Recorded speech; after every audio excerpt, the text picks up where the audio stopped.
to the Rapid Chess Championship presented by Coinbase, and we have Grandmaster WESLEY So here in the studio after a scintillating victory in this final week of RCC. WESLEY, a big congratulations. Your journey to the gold here was not easy. Let's start with your last match against Jan. What are your thoughts on the match overall? And did you know that this was a crucial match for Jan to win, for him to qualify for the top 12? Oh, I didn't know that. I had no idea. But today was certainly tough. I mean, in order to win it, you have to beat Hikaru and Ian Nepomniachtchi. Also not mention 𝙬𝙬𝙬𝙬, who I think is like the third strongest player today. So it's definitely super tough day. But yeah, I think that's interesting. I mean, definitely the match with Ian was very fun. I think he'll get the wild card in any case. Yeah, because he's not playing anywhere else. But today was certainly fun. WESLEY, today it felt as though you played, of course, top draw, but it felt as though your opponents gave you far more gifts than normal. I mean, 𝙬𝙬𝙬𝙬 blundered a pawn on b7, Jan blundered a pawn, then he blundered an exchange. Hikaru blundered a rook ending where you'd bet your house on him to make a draw, right? Yeah. That doesn't happen too often, does it? No, definitely. I mean, I'm very pleased with my performance in the last few RCC. I think I've also played in some Title Tuesday recently before Olympiad. The first few months of my RCC have definitely been quite awful. Like, I would qualify most of the time for Sunday, but then I would lose in like the quarterfinals, or I think I only reached the semifinal once before that. But in the last few weeks, my fortunes have started turning around. I think I'm playing a lot more online these days. Also, I won twice, and I finished in the semifinals once. So things have certainly been looking up, but I kind of need to take this wins. Hikaru has been doing a good job. I was watching some of his streams, and it's amazing how the fact that he just turns winning or losing to or drawing positions into wins, and he just takes them without any mercy or without any emotion is incredible. So I'm kind of learning a bit from him. But yeah, today was certainly weird. Like, Sam blundering that pawn is insane, like totally unexpected. And Hikaru blundering that throwish rook endgame was just insane. And I think the match with Ian was very fun to go all the way to the Armageddon. I don't recall seeing an RCC go all the way to Armageddon. But I wonder it's only happened a couple times, like 3 or 4. Yes, certainly fun. I think the problem is, like, I really want to, especially in the match against Hikaru, like, I really want to finish it in the longer time control, because as the time control gets shorter and shorter, you know, I live in Minnesota and we live in the country, so the internet connection is not the best here. And I feel like, I was lagging at some point, but yeah, I mean, yeah, certainly, you know, Hikaru gifted me there, you know, in the throwish rook endgame. But you know what they say, WESLEY, you make your own luck. You still got the positions which forced them to make these errors, especially in that rook ending with Hikaru. I mean, you made it tricky for him, rook d5 at the end. And you made him, rook e4, and you made him solve questions, right? Yeah, I mean, certainly my strategy has been to try to play for 2 results, just try to keep the match going. Right. And if it's a draw, then try my luck in the shorter time corner. But yeah, that's been my strategy all along, and it's worked well. I'm very excited for the upcoming RCC finals on Thursday. After the RCC finals, I know this is an RCC stream, just very quickly, because a lot of people watching that are your fans or viewers at Chess Player in general. What's next for you over the coming months? What have you got lined up? Well, we actually, we just got back from India like 3 days ago.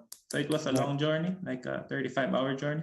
And I must say I'm quite disappointed by how our team performed in the Olympiad.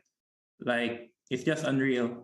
I mean, the way that we played so horribly and still we finished tied for fourth is just insane. Like, I think tied for fourth is a very good result for the way that we played. So I think one or two things have changed and we could have gotten the gold medal. Like, let's say if Hikaru played or if Fabiano was an his usual form. So yeah, but what's done is done. We'll try our best in the next Olympiad. I'm playing in the Singfield Cup.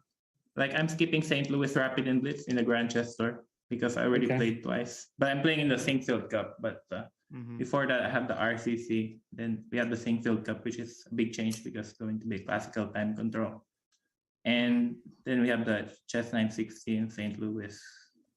So it's going to be a lot of chess. And I'm actually training here and there, trying to get myself in shape. I also worked like a couple of hours on my chess this morning and prepared a little bit of lines. So hopefully I can do better.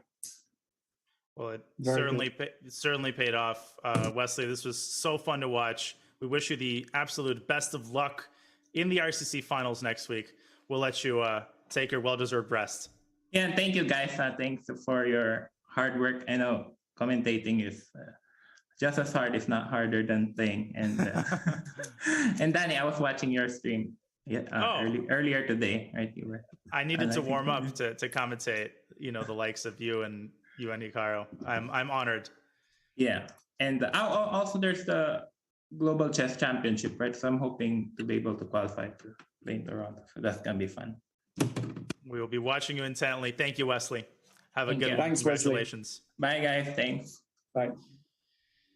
Okay, as we look at the final bracket here, all filled out, an incredible journey for Wesley, both in the RCC in general and today. He's been on a roll. And Lawrence, you're right. He was the recipient of many, many blunders. But you know what Capablanca said, it takes a good player to be lucky. And Wesley is an absolute beast. Certainly is, and fully deserved to win. No arguments there.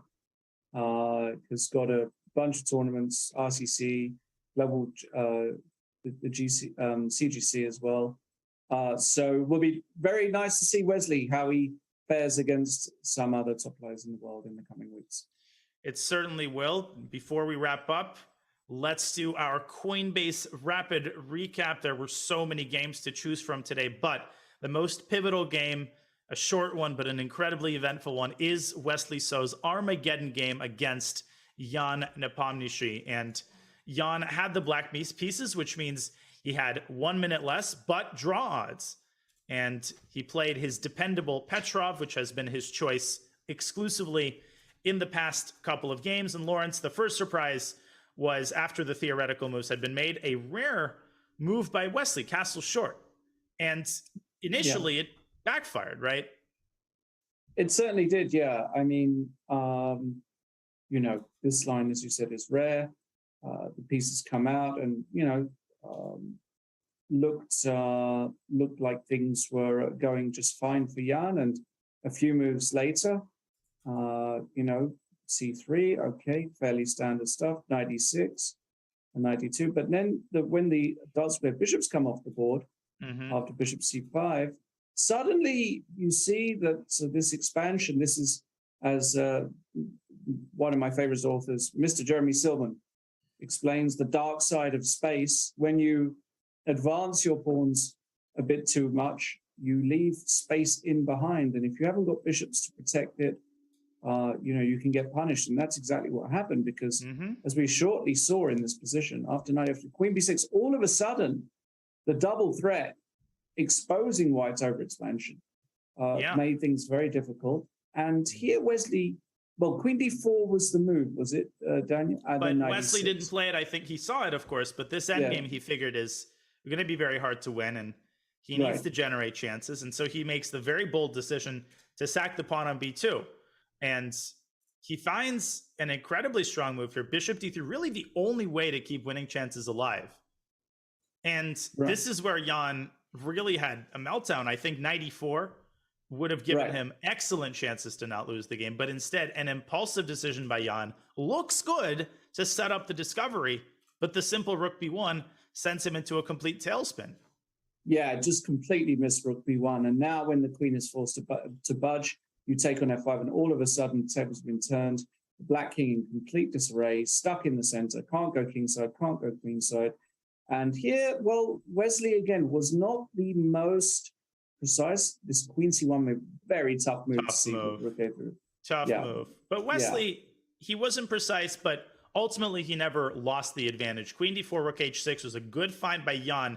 And it looks like Wesley's about to mate him, but whoop, Jan escapes to the queen side, sacking the exchange for a bunch of pawns. But practically speaking, with these passers and black's king still really, really airy, it is incredibly hard to defend. And Jan did not manage. First, he allows queen h7, and then in this critical final position, king b8 would have kept some chances alive. The game is not over, but rook d7 is another blunder, and a beautiful final touch by Wesley. The rook is untouchable due to two of these pins. And after rook d1, another pin, another win, and Jan Nepomniachtchi was forced to throw in the towel. And that is our Coinbase rapid recap, on the strength of which Wesley So defeats Jan in the Armageddon. He prevents Jan from getting to the top 12. He may still get a wild card, but a tour de force by Wesley So as we check out